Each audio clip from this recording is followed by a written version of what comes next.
Olá, pessoal do nono ano, tudo bem com vocês? Nós vamos continuar um novo assunto, tá bom?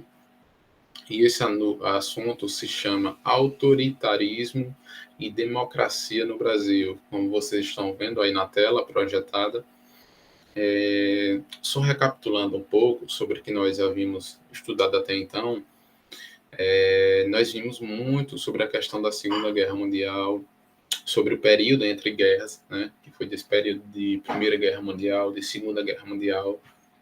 Então, para a gente retomar um pouco o assunto, nós vimos a questão do Fordismo nos Estados Unidos, vimos a questão da economia mundial, que tinha sido afetada a partir da Primeira Guerra, certo? Que todos os países no mundo estavam em fase de recuperação, em fase de buscarem novas alternativas, tanto políticas como econômicas, para os países começarem a guinar, ter uma nova economia. Então, tudo isso foi fator importante para que, ao longo do tempo, os países no mundo inteiro, não somente na Europa, não somente na América do Norte, na América Central, mas também na América do Sul. Então, exemplo disso é o Brasil, tá bom? Então, no próprio tema que a gente está vendo aí na tela, fala de autoritarismo e democracia no Brasil. Quando a gente vê autoritarismo, é o oposto de democracia. Porque o que é um governo autoritário? Um governo que figura, que centraliza o poder na mão de uma só pessoa ou na mão de um só partido, certo? Isso significa dizer que este governo autoritário, ele detém o poder político, ele detém o poder econômico, o poder social, ele detém todas as leis, ele é que rege as leis da sociedade, entendeu? Então é diferente de democracia. E democracia dá acesso à liberdade, dá acesso a expressões, a expressão, dá acesso a votar, né? Porque a democracia, um dos princípios fundamentais da democracia é o voto universal. Isso significa dizer que o voto ele dá o poder ao povo para escolher os seus governantes. Então, diferente do autoritarismo, a democracia ela nos dá acesso, ela nos dá liberdade de expressão para nós fazermos, certo? Fazermos aquilo que nós, por direito, temos que fazer, certo? Isso significa dizer que autoritarismo e democracia são opostos e que nós vemos que governos autoritários, ao longo dos anos, fez com que houvesse guerras, rebeliões, né? Então, tudo isso favoreceu, né? Então, nós vamos falar a respeito do Brasil. E o Brasil, até então, nesse período de 1929, né, que foi o período que foi dessa grande depressão, né, que ocorreu nos Estados Unidos, da queda da Bolsa de Valores, né, da questão da produção, que teve uma baixa muito grande.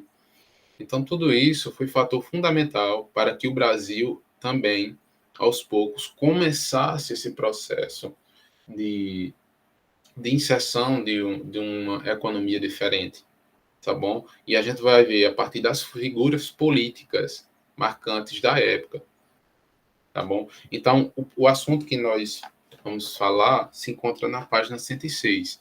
Eu vou dar uma apenas pincelada sobre esse assunto, porque vai ser um capítulo bem vasto ao longo dessas aulas, tá bom? Para que a gente tenha uma noção importante desse período do autoritarismo e democracia no Brasil, que é muito importante. Nós não podemos passar, por exemplo, vocês irem para o ensino médio e não ter uma noção do que foi esse período no Brasil. Vocês vão ver em provas do Enem, vocês vão ver em concursos públicos, vocês vão ver em aulas que vocês irão ver futuramente em universidades, faculdades. Então, isso é muito importante. E até para entender a realidade política do que nós estamos vivendo. Tá bom? Então, na página 106, a gente vê uma imagem de uma manifestação de professores. Essa manifestação, ela ocorreu em São Paulo no ano de 2015. quando nós vemos manifestações como essas, que luta pela questão dos interesses de uma classe, né? Por exemplo, aqui são manifestações de professores que foram às ruas por uma educação pública de qualidade. Então, isso significa dizer, pessoal, que a educação, de forma geral, do ensino público ainda é deficitária, certo? Certo?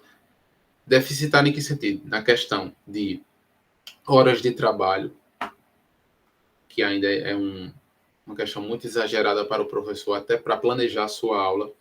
Na questão de salários, né, que são ainda salários que não correspondem à formação do professor, ao que o professor tem a dar, né? Ou seja, não valoriza o professor, né, em questão salarial. Em questão de logística e também questão material, ou seja, a escola ainda não dá suporte para o professor trabalhar de uma forma adequada. Então, manifestações como essa têm, em certo sentido, um valor, né? Porque nós estamos em quê? Em um governo democrático. E os governos democráticos, as manifestações, elas são válidas. Não só na classe de professores, mas da classe agrícola, as da classe das camadas sociais, como, por exemplo, LGBTIs, certo? Então, todas as manifestações são válidas em governos democráticos. Já em governos autoritários, elas não são válidas, porque o autoritarismo, ela sucumbe os direitos civis. O que são direitos civis? São direitos que a população tem de ir e vir, de manifestar seus interesses, seus direitos, suas opiniões. Então, num governo autoritário, isso não existe. Então, na página 108 do livro, vai falar sobre a questão do governo Vargas, tá bom? Eu dei apenas uma pincelada, tá bom, pessoal? Nós vamos trabalhar de início sobre essa figura aqui de manifestações, tá bom? Nós vamos trabalhar um pouco sobre essas manifestações no Brasil, não somente manifestações no tempo de Getúlio Vargas, mas também manifestações nos tempos atuais, tá bom? Então, nós vemos principalmente no meio político, não é? Porque é a partir desse mecanismo social que se pode conquistar ou fazer pressionar a camada política dos agentes políticos, que são quem? Os governadores, os prefeitos, o presidente da República, para que essas camadas sociais consigam aquilo que eles têm de interesse, tá bom?